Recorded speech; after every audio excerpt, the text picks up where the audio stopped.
Assalamualaikum warahmatullahi wabarakatuh. Selamat datang di Universitas Jabal Ghafur. Kami dari Teknik Informatika Prodi S1 semester 6.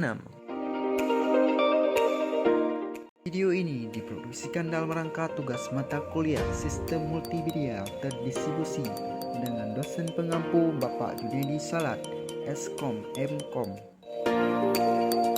Kami dari kelompok 2 terdiri dari 4 anggota kelompok yang masing-masing bekerja sama dalam mengajarkan tugas dengan judul Kompresi Lossless dan Citra.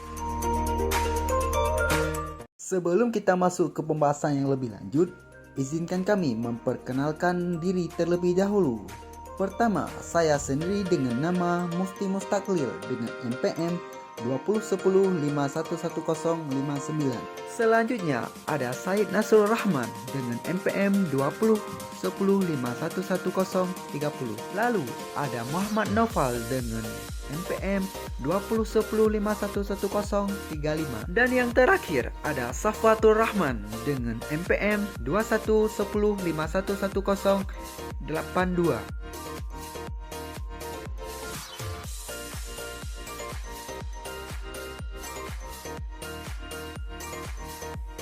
Pengertian kompresi. Kompresi data merupakan proses penting dalam pengolahan citra, terutama dalam era di mana file citra memiliki ukuran yang besar.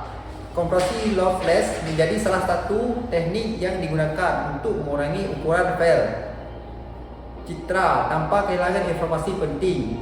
Kompresi memungkinkan file pengguna akan mengecilkan sekitar 25%, bahkan 50%. Misalnya, video tanpa kehilangan audio dan mengurangi kualitas pixel. Hal penting dalam kompresi citra dan tipe scalability. Kualitas progresif, di mana image kompresi secara perlahan dengan penurunan kualitasnya.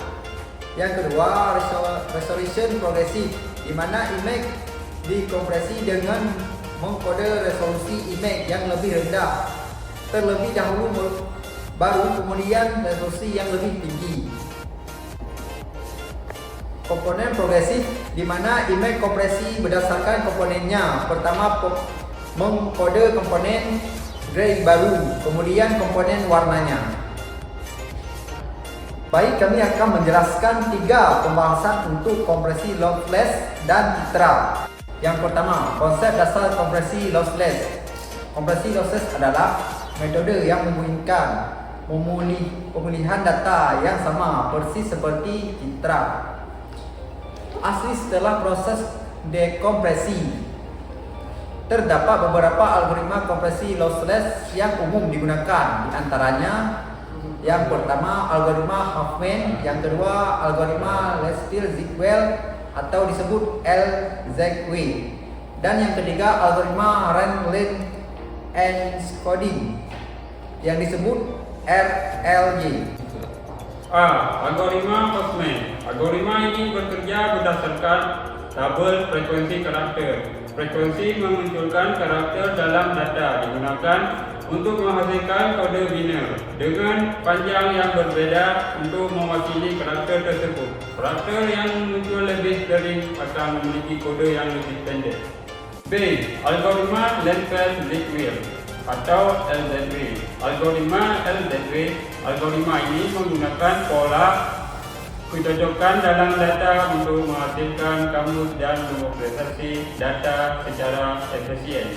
Algoritma LZW secara dinamis membangun kamus saat data koperasi, dan kamus ini digunakan untuk mempresentasikan pola yang telah muncul sebelumnya dalam data. Ketika pola baru ditemukan, ini ditambahkan ke kamus untuk digunakan pada pola selanjutnya. C. Algoritma Randall-Enschede RLE.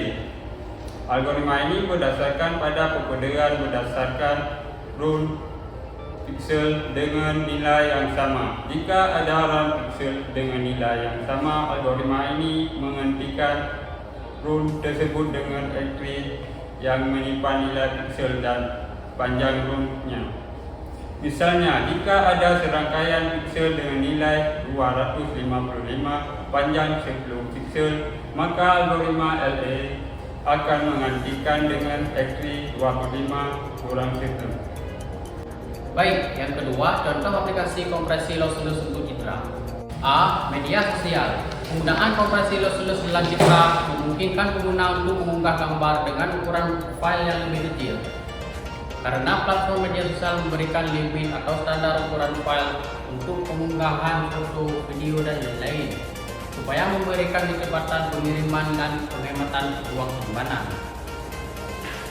Tool kompresornya bisa dilakukan di aplikasi Photoshop, GIMP, dan jasa website tertentu untuk mengompres gambar. Sedangkan untuk video bisa dilakukan dengan aplikasi Handbrake dan Adobe Media Encoder. Alat ini dapat mengopresi video dengan berbagai pengaturan seperti bitrate, resolution, dan format foto. B. Penyimpanan cloud. Kompresi lossless memungkinkan pengguna menyimpan gambar dan format yang lebih efisien di layanan penyimpanan cloud seperti Google Drive dan Dropbox untuk penghematan ruang penyimpanan. Data asli dapat dipulihkan secara sempurna setelah dikompresi. Ini berarti tidak ada kehilangan informasi selama proses kompresi dan dekompresi. C. Pengiriman email. Mengopresi gambar dengan algoritma kompresi lossless sebelum mengirimnya melalui email membantu mengurangi ukuran lampiran dan mempercepat proses pengiriman.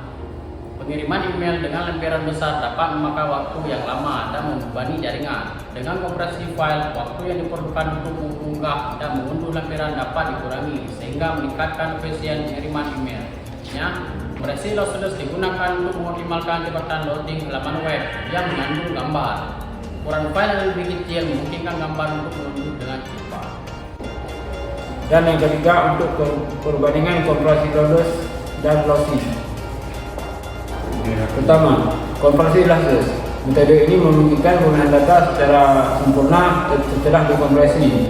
Ukuran file dikurangi tanpa kehilangan informasi. Kompresi lossless cocok untuk data memerlukan pemeliharaan integritas data yang tinggi seperti dokumen teks dan data arsip. Kompresi lossy berbeda dengan lossless. Metode ini mengurangi ukuran file dengan mengorbankan sebagian informasi. Proses kompresi lossy dapat menghasilkan kualitas visual yang lebih rendah atau pengurangan detail dalam data. Kompresi lossy cocok untuk data yang toleran terhadap kehilangan informasi seperti file audio dan video. Perbedaan utama antara kompresi lossless dan lossy adalah bahwa kompresi lossless mempertahankan integritas data, sedangkan kompresi lossy memperkenalkan kehilangan informasi. Pemilihan antara kedua metode tergantung pada kebutuhan aplikasi, kepentingan terhadap integritas data, dan tingkat kualitas yang diperlukan. Kesimpulan, kompresi lossless memainkan peran penting dalam mengatasi masalah ukuran file citra yang besar di dalam lingkungan digital saat ini. Algoritma kompresi lossless memberikan solusi efisien untuk mengurangi ukuran file citra tanpa kehilangan informasi yang penting dalam berbagai aplikasi sehari-hari. Kompresi file citra membantu menghemat ruang penyimpanan atau bandwidth dan waktu transfer. Dengan demikian, pemahaman tentang kompresi lossless dan penggunaannya dalam konteks citra sangat relevan untuk penggunaan sehari-hari dalam berbagai platform digital.